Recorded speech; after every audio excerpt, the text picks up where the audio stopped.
Take a good look at the calendar. Of course, we're only in the second month of 2025. Now, make no mistake, this year is doomed to be very busy and also to be more interesting.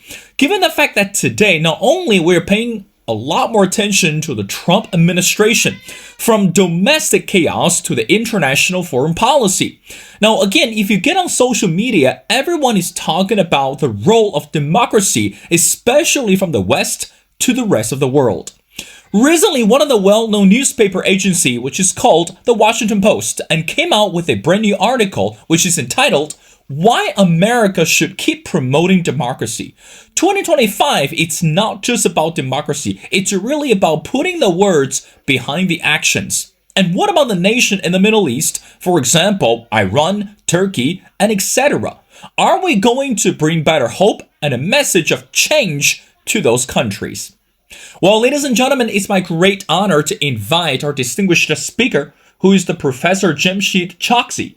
Professor Choksy is a distinguished professor, the former chair of the Department of Near Eastern Languages and Culture, former chair of the Department of Central Eurasia Studies, and of course, in 2008, he was nominated by President George W. Bush to the National Council on the Humanities and served as a member of the council until 2019. Well, Professor Choksy, and welcome back to The Missing Piece. Wonderful to be back here. Well, Professor Choksy, as I mentioned in the intro, now this article came out of the Washington Post, surely drew a lot of attention. Again, as we mentioned before, this article solely focused on why America should keep promoting democracy. Now, make no mistake, within the article, it mentioned last year a survey was done by Pew Research Center and found that 2/3 of Americans favor defending human rights. And also, meanwhile, a Brookings Institute poll found only 1/3 said the U.S. should be spreading democracy. Professor, without talking about Iran first, from your perspective as an international scholar, do you think that in the year of 2025, is it still crucial and also indispensable for U.S. to continue to defend and also to spread democracy worldwide? Your thoughts? That's a very good question. Clearly, this is also a question on the minds of most Americans. I think that the tendency in the United States lately has been to retract from the world, to want to disengage, or at least let us say there is a perception that the public wants to disengage. I think there are two forces at work here. One is strengthening the United States itself internally, dealing with its own economic and social issues, but also then the external, then what role does the United States play in the world? I think these are matters that are in question among the American public and in the world. And I think that leads directly into the issue of what's happening with the United States in Europe, in the Middle East, in its relationship with the other great superpowers. Well, Professor Choksy, let's talk about the nation of Iran. Again, as we follow the social media, everyone is talking about the Munich Security Conference. And of course, that everyone heard the speech made by current Vice President J.D. Vance. But meanwhile, even within the speech, if we read the lines carefully, when we talk about democracy, we have to talk about the nation of Iran. Everyone right now is very much interested regarding the future state or future fate of the country. Now, Professor Choksy, from your perspective, some rumors on the street that this Iranian supreme leader is very much interested in picking a successor. Now, the person in mind could be, or very likely, I want to be careful, is the son of the supreme leader. I mean, again, given the fact that leader is only 56 years old, and also that mentioned this person or the son holds significant political power and also believe that has the power to manipulate elections to favor the candidates. So from your perspective, what can you tell us about the current Iranian supreme leader, and how do we understand that the successor is more likely to be the son or could be someone else? Your thoughts? And that's a very interesting point, because yes, the Iranian government is able to manipulate elections. So they're able to control and manipulate elections from the municipal level up to the presidential level. We've seen them do that on a regular basis. The supreme leader, however, is a very different position. The supreme leader is elected by other Shia clerics. And essentially, the best comparison is like a papal conclave. When a pope dies, the cardinals go into a conclave, and then there's a lot of horse trading. And quite often, the favorites do not emerge as the next pope. That's exactly the case what happened in Iran when the first supreme leader, the revolutionary founder Ayatollah Khomeini, passed. The councils met, and the main favorites gradually did not gain a majority in the ballots. And then finally the current supreme leader emerged. So yes, it appears that this current supreme leader, who's in his mid-80s, may be positioning his son, Mojtaba, to be the next supreme leader. However, the decision will be made by fellow clerics who will gather together.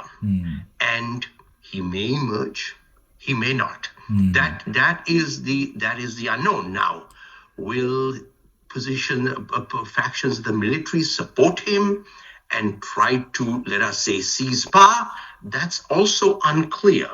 And the reason that's unclear is because the most prominent arm of the military, the Islamic Revolutionary Guard, which had a great deal of say, has had major setbacks. Its charismatic general, Qasem Soleimani, was assassinated by the United States some years ago. The IRGC has been pummeled. In Syria, they have been forced out of Syria. Syria has been a major loss to them. They've had Hezbollah and other Hamas commanders who've been loyal to them killed in the Middle East, even in Iran. So the IRGC is also, shall we say, not completely as strong as it used to be. So it depends to be seen. A lot of the speculation, and it's been going on for years. When will the supreme leader pass? Well, we all pass at some point. The question is when, and that's an unknown. It's possible that he passes at a point where the IRGC is back to being strong and can influence the outcome for his son or for someone else. We don't know as yet. That's a lot of speculation. The son may emerge, the son may not. I think that aspect of Iran's future is uncertain. And what's important about that is the direction that the next supreme leader takes is unknown. I'm going to add one final thing before we end this train of thought, and that is, why does Iran need another supreme leader? It has an elected president. It has an elected legislative branch, a parliament.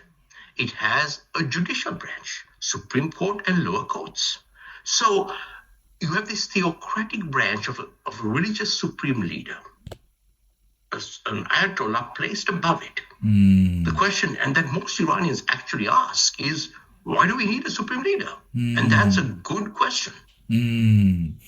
Professor Choksy, that is a very good question. Now, just by following your thoughts, when we talk about the nation of Iran, majority of the world, again, regardless if we understand the political transformation or the political chaos or not, this is a statement that got from most of the reactions. It says, the country's main problem is not just bad political leadership, but a bad political system. So from your perspective, you and I, we had numerous discussions regarding the political system in Iran. 2025, we are looking at this, I guess, the continuation of political polarization around the world. And also, again, going back to the question you asked, why do we need, or why do they need a supreme leader in the country? So from your perspective, has anything that we talked about before about Iran changed when we're going back to the statement the nation's problem is not just a political leadership, issue, but a bad political system. Your thoughts? And that is actually, again, a superb question because we have seen periodically popular uprisings in Iran, and it has been ultimately directed, whether it challenges a presidential election results, whether it's an economic uprising, whether it has to do with women's rights. Ultimately, it is always focused on the power and the role of the supreme leader and the simple question of, yes, why does Iran need a supreme leader? They elect a president every 4 years. There are term limits on that president. They elect members of parliament to fix terms of office. And so, yes, it would appear that the big problem in Iran is that it has a religious leader on top of a political system in the 21st century when, if you look around the world, that is an anomaly. Well, let's move on to the next concept. By using US, for example, when we look at 2024 presidential election between Donald Trump and Kamala Harris, now, one thing that the Democrats focused on so much is what they called the progressive movement. So in other words, it's not just about using the strategies or the implementation of the strategies to attract the voters across the nation, but meanwhile is to create this progressive movement. But meanwhile, as I'm looking at the resources, I'm looking at the information right now. When we talk about Iran, of course, Professor Choksy, you also mentioned about Iran's military power as well. Now, some believe that Iranian security forces and also this intelligence organization are also looking for what we called a progressive movement or a progressive transformation. So from your perspective, Professor Choksy, how do we understand the word progressive in the nation of Iran? And when we talk about this government collaboration or coalition with a military power, what does that mean when we look at this entire picture from the progressive movement? Your thoughts? And that's a vexing question, because when you look at Iran, what has happened with the military, particularly the Islamic Revolutionary Guard, it's set up essentially to be shock troops to spread the revolution. That never occurs. It does make inroads into Syria, into Lebanon, into Gaza and the West Bank. It is influential there. However, at the same time, the Islamic Revolutionary Guard expands into Iran's economy, so that right now it is far more the Iranian military, whether it's the Revolutionary Guard or the regular armed forces, are far more than just a military force. They control somewhere between 40 to even 60% of Iran's economy. In other words, they employ just regular Iranians who have no connection to any military or any particular ideology in all kinds of commercial activity, import, export, hotels, transportation, construction, you name it. And so they have become an intrinsic part of the economy. Their well-being depends on it. So progressive means essentially less, shall we say, what we would refer to as political progressiveness, that is free speech and those sort of things, and more, shall we say, economic activity and being connected with the world. And so that also plays into the whole issue of where the Iranian military in general is going to fall in terms of the next supreme leader or no supreme leader, is they have a stake that is far more than surely just political. It is economic, it is social, because social unrest can oust them as well. So I would say progressive, what we are seeing, I think, around the world, in the United States as well, is that progressive is not just simply our freedoms to do what we wish to, but more questions of economic stability, people feeling that their basic lifestyles are secure. And I think the Iranians right now very much feel that their economy, that their lifestyles are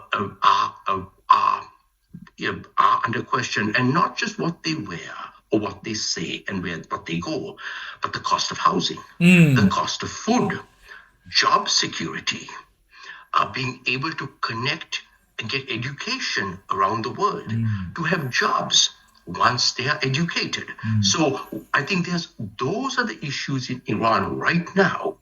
And this is what I think is perhaps the greatest threat to the current Iranian regime. Not whether the United States will bomb the nuclear facilities. And as you have read, and as your listeners know, President Trump has talked both about rebuilding Iran to be a great nation, but also threatening to bomb if a deal is not reached. Now, if President Trump were to bomb, or the Israelis were to bomb, they're not only bombing cities, they would bomb the military installations, they would bomb the nuclear installations. For the majority of the Iranian population, the real concern is what happens with the economy, and part of the concern there brings in China, because the greatest concern among the political powers in Iran right now is whether the Trump administration will be able to either negotiate with or pressure Beijing into cutting back on oil imports from Iran. And oil exports to China and India have remained Iran's lifeline. The other big lifeline, of course, is exports of military hardware to Russia for the war in Ukraine. So if a deal is reached between the Trump administration and Russia about Ukraine, that then cuts off one economic avenue for the regime in Tehran. If China can be convinced or pressured into not importing Iranian oil, that's another concern. So the concerns among the Iranian population also tend to be far more economic.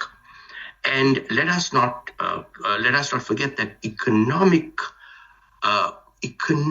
welfare and economic well-being does also play into progressive ideas. I mean, Professor Choksy, this is exactly what we are talking about, because when we talk about every single country, the priority has always been this economic stability, and especially we're looking at the nation as China, looking at Iran, and also many more. But now let's go back to the nation of Iran. As you mentioned before, this country, it's a home to a highly educated population. But meanwhile, we talk about the desire of the people. As you mentioned, they want freedom, democracy, human rights, and pluralism. I remember the first time that when we talk about the word pluralism, that was the beginning, or we say the end of the Trump presidency and the beginning of Joe Biden's era.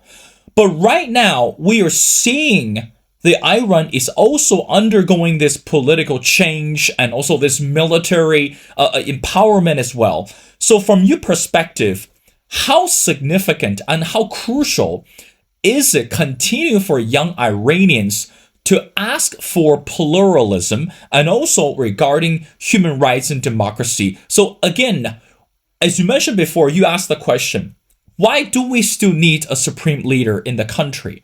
But meanwhile, the younger generations or the highly educated population, they want more. How likely they are going to get what they desire for years? Your thoughts? And I think the best way to answer that is change is never predictable. Revolutions are never predictable. We have seen how very swiftly political and social change is overwhelming the United States. We are seeing Europe also undergoing degrees of change. The question for the population of Iran will be most certainly, the biggest concerns and pressures are economic. But together with the economic pressures are also the other aspects that are combined with it. That is the ability to say, hey, we don't have housing. You see, that also becomes a part of pluralism, part of free speech, if you wish to complain, to say, look, we don't have jobs. We are that the cost of bread, of meat, of vegetables has skyrocketed. the families don't want to have children because they're not sure of the economic future. So the ability to express those concerns become part of this aspect of pluralism. I think we think often about pluralism in terms of free speech, the ability to say what we want to, but quite more often it is the ability to express our concerns about where our society is going. And many of those concerns are sheer materialistic concerns, day-to-day livelihood. And Tehran is one of the most expensive cities to live in. Most of Iran is highly urbanizing, but the cost of housing has moved beyond the reach of the majority of Iran's population. And so it's those sort of issues that break out under this rubric of pluralism and free speech. Professor Choksy, I have two more questions before letting you go. Now, let's talk about the word sanctions. Now, right now, it's very much unclear that whether U.S. President Donald Trump will lift any of the Washington's economic restrictions or sanctions. But again, make no mistake, we know that Donald Trump is not really a believer of sanctions, but he is a firm believer of tariffs. But meanwhile, some experts still argue that European policymakers or European countries are also, I guess, dancing with the idea that we should lift those restrictions. So from your perspective, do you think that today sanctions to Iran is still working? So in other words, without knowing that whether Donald Trump is going to lift those sanctions or not, how do we know that this is going to be the big step, or this is the first step for the dialogue between US and Iran resume? Your thoughts? I think the way to approach the current president of the United States is to understand he comes from a mindset that everything is negotiable, everything is a deal, and that ultimately he would like to be on the better end of the deal. So coming from the viewpoint of essentially a real estate developer, which is where he began his career. So if you approach it from that perspective, what you see with Iran is he's now ramped up sanctions. So we are back to maximum pressure 2.0. But maximum pressure 2.0 for him, as he has said, is either to get to a better nuclear deal. In his own words, Iran should never have a nuclear weapon, but it should be a great country, well developed, all the rest. Or if that doesn't work, then yes, he'll bomb them. But again, he'll bomb essentially the military facilities. So the larger problem that U.S. administrations have faced is that sanctions are increasingly ineffective. People find ways around them, or you give sanction waivers. China, India get sanction waivers. Why? Because they are large economies closely connected to the United States. So this happens. So there's sanctions is largely, ultimately ineffective or increasingly ineffective. Tariffs also ultimately create trade wars that hurt all the economies that are involved.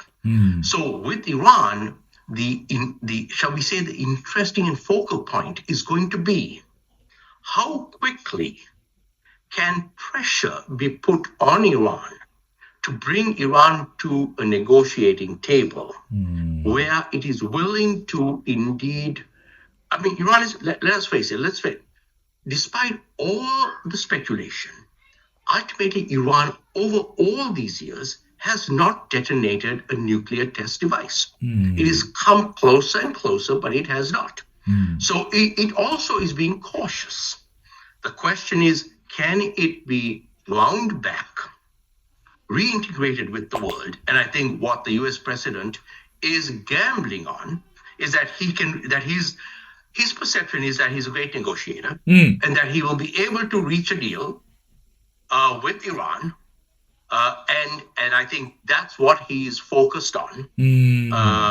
Because certainly that would be, if a deal was reached, a verifiable deal was reached that could last 20, 30 years.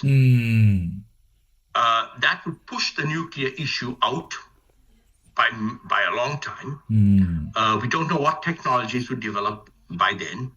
And certainly it would tamp down the tension across the world and in the Middle East. Professor Choksy, I want to wrap up our conversation by asking you the last question. Again, going back to the article from the Washington Post, it says, and I quote, America's one-size-fits-all model of democracy is sometimes ill-suited to countries with very different cultures and histories. Last question, very simple and briefly, Professor Choksy, from your perspective.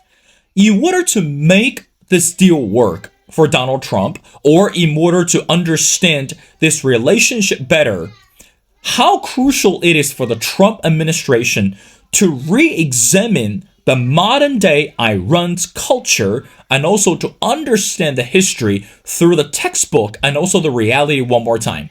So in other words, we can't just go back to repeat the same mistake over and over again. And we cannot afford to repeat the lessons that we learned and have failed over and over again. So how crucial it is today in order to spread democracy, in order to be the champion of democracy, really understand that we need to stop this one-size-fits-all model. Your final thoughts.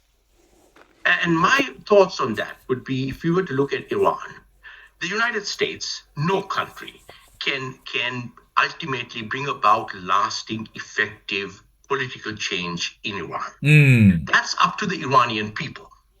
However, if Iran were to be better integrated into the world economy, into the world social systems, into the world cultural systems, if Iran's standard of living was to increase, then the people would have a better ability to determine their economic, cultural, and political futures. And ultimately, that's for them to decide. And it is also possible that if Iran were to thrive as a nation, that there may be less reason for the regime to maintain its anti-Western, anti-American, anti-Israeli stances, because the regime itself would feel more secure.